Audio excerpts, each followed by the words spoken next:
안녕하세요. 오늘 저희는 당신이 보내주신 그 글, 백농담 한의원, 최현승 원장님 글을 좀 깊게 들여다보려고 합니다.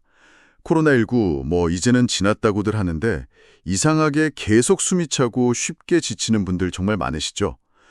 검사로는 괜찮다는데 왜 몸은 계속 힘들다고 신호를 보내는지 그 이유를 같이 한번 파헤쳐보겠습니다. 네, 그 팬데믹 자체는 이제 좀 잠잠해졌지만 사실 개개인의 몸은 여전히 회복 중일 수 있다. 이런 중요한 얘기를 하는 글이죠.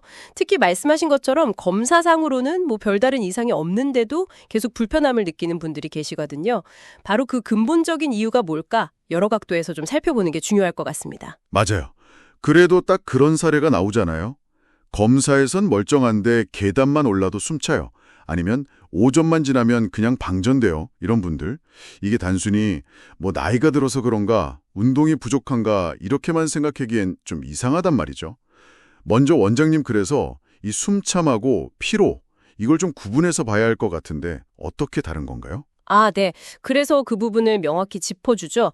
숨이 차다는 건 주로 이제 산소 공급 시스템 문제로 봐요. 그러니까 폐라든지 심장 아니면 혈액순환 이런 기능에 뭔가 병록 현상이 생긴 것과 관련이 깊다고 보고요. 반면에 피로감은 좀 다릅니다.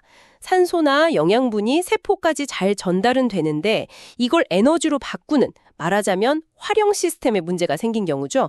세포 대사 능력이 떨어졌다거나 미토콘드리아 기능이 좀 저하됐다거나 이런 것들이요. 그러니까 하나는 배달 문제, 다른 하나는 공장 가동 문제 이렇게 볼 수도 있겠네요. 네, 비슷한 비유입니다. 그리고 이 두 가지가 서로 얽히면서 활동량이 줄고 근육은 약해지고 그럼 더 쉽게 지치고 숨이 차고 이런 악순환이 생기기도 하고요. 여기서 진짜 중요한 포인트는 이게 그냥 기분 탓이나 꾀병 취급할 게 아니라는 객관적인 증거가 있다는 거 아니겠어요? 그래서도 언급됐지만 코로나 이후에 최대 산소 섭취량, VO2 max라고 하죠. 이게 실제로 평균 10%에서 많게는 30%까지 감소했다는 연구 결과가 있다고요. 네, 맞습니다.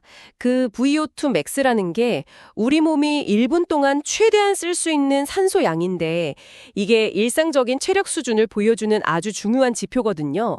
관련 연구들을 보면요. 코로나 감염 후에 폐에서 가스를 교환하는 효율이 좀 떨어지거나 심장이 피를 뿜어내는 힘, 즉 박출량이 줄거나 아니면 근육세포 자체가 산소를 이용하는 능력이 떨어지는 그런 현상들이 실제로 확인됐습니다. 그렇군요. 그러니까 검사 수치 자체는 정성 범위 안에 있더라도 실제 내 몸의 체력 탱크 용량 자체가 줄어들었을 수 있다 이 말씀이시네요. 이게 그냥 기분 탓이 아니라는 아주 강력한 근거가 되는 거고요. 그런데요, 만약에 폐활량 검사도 하고 심전도 피검사 다 했는데도 다 정상이에요.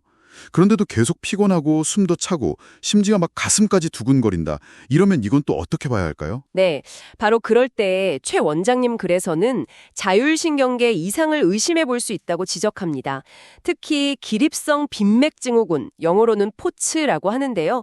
이 가능성을 좀 주목해야 한다고 얘기하죠. 기립성 빈맥 증후군요. 좀 생소한데요. 네, 이게 앉거나 누워있다가 일어설 때 갑자기 심박수가 분당 30회 이상 혹은 청소년은 40회 이상 확 올라가면서 어지럼증이나 심한 피로감을 느끼는 상태를 말합니다. 이게 정말 놀라운 게 글을 보면 원래 건강했던 젊은 사람들한테도 감염 후에 갑자기 생길 수 있다면서요. 그렇습니다. 그 점이 상당히 중요해요. 젊고 기존에 건강했던 사람에게도 얼마든지 발생할 수 있다는 거죠. 코로나 바이러스가 우리 몸에 들어올 때 ACE2라는 수용체를 이용하는데 이 수용체가 폐에만 있는 게 아니거든요.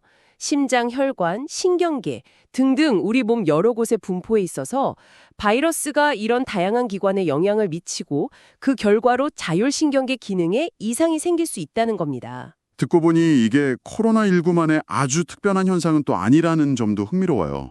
과거에 인플루엔자나 사스 같은 다른 바이러스 감염 후에도 비슷한 후유증 사례들이 있었다면서요? 네, 맞아요. 이련에도 바이러스 감염 후에 원인 모를 만성 피로나 통증 아니면 자율신경계 실조증 같은 것들이 보고된 바는 있습니다. 다만 코로나19는 워낙 전 세계적으로 대규모 감염 사태였잖아요. 그러다 보니 이전에는 좀 수면 아래에 있던 병 앓고 난 뒤에 회복 문제가 제대로 부각된 거죠. 사실 한의학에서는 이런 상태를 병의 기운이 아직 남아있다 해서 여병이라고 부르거나 기력이 쇠했다 해서 병우 허증이라고 봤어요. 오래전부터 인식하고 다루었던 개념입니다. 아, 한의학에서는 이미 그런 개념이 있었군요. 그럼 구체적으로 어떤 식으로 봤나요? 예를 들어서 생맥산이라는 처방이 있거든요. 이게 보통 기운이 없고 숨이 좀 짧고 맥이 약하면서 땀을 많이 흘리는 증상에 쓰였는데 이게 어떻게 보면 그래서 언급된 POTS 증상이나 VO2 max 저하로 인한 피로, 숨가쁨 양상과 상당히 유사하다고 볼 수 있죠. 그렇군요. 연결되는 지점이 있네요. 별개의 과정일 수 있다는 인식인 것 같아요. 급성기는 지나갔어도 몸의 어떤 균형이나 기능은 아직 회복 중일 수 있다는 거죠. 네, 그 말씀이 참 와닿네요. 그럼 이런 상태에서 좀 벗어나려면 어떻게 해야 할까요? 아까 말씀하신 것처럼 무작정 운동하는 게 좋은 방법은 아니라고 하셨잖아요. 맞습니다. 특히 회복 초기에는 의욕만 너무 앞서서 무리하게 운동하면 오히려 증상이 더 나빠지거나 회복이 더뎌질 수 있어요. 그래서도 강조하는 게 바로 페이싱이라는 전략입니다. 페이싱이요? 네, 거창한 건 아니고요. 자기 몸 상태를 잘 관찰하면서 현재 내가 감당할 수 있는 수준에서 활동하고 또 충분히 쉬고 이 균형을 맞추는 거예요. 그러면서 아주 점진적으로 천천히 활동량을 늘려 나가는 거죠. 그리고 충분한 수분 섭취, 또 염분 같은 전해질 보충도 중요하고요. 규칙적인 수면 패턴 유지하고 스트레스 관리하는 이런 기본적인 생활 관리도 회복에 아주 중요한 바탕이 됩니다. 그렇군요. 한약 치료도 언급하셨는데 이건 어떤 식으로 접근하나요? 그냥 기운 내는 보약 같은 건가요? 꼭 그렇지만은 않습니다. 물론 기력을 보충하는 측면도 있지만 더 중요하게는 흐트러진 기혈순환을 좀 바로잡고 몸 전체의 음양 균형을 맞춰주고 또 외부 자극에 대한 우리 몸의 방어력, 한의학에서는 위기라고 하는데요. 이 위기를 다시 회복시키는 데 초점을 맞춥니다. 단순히 기운만 팍팍 내게 하는 것과는 조금 다른 접근이죠. 네. 오늘 최연승 원장님의 글을 통해서 쭉 살펴봤는데요. 코로나 이후에 계속되는 피로나 숨가쁨이 단순히 내가 나약해서 그런 게 아니라 어쩌면 우리 몸이 겪었던 큰 충격에서 벗어나서 어떤 새로운 균형점을 찾아가는 과정에서 보내는 신호일 수 있겠다. 이런 생각이 드네요. 글의 표현처럼 정말 끝난 건 병, 회복은 아직일 수 있다는 점. 이걸 기억하고 자책하기보다는 내 몸 상태를 좀 더 정확하게 알아차리는 게 중요하겠습니다. 네. 그래서 마지막으로 당신에게 이런 질문을 한번 던져보고 싶습니다. 회복이라는 게 단순히 병 걸리기 이전의 상태로 완전히 돌아가는 것일까요? 아니면 어쩌면 그 충격을 겪은 후에 내 몸이 새롭게 찾아낸 어떤 균형점에 적응해 나가는 과정일까요?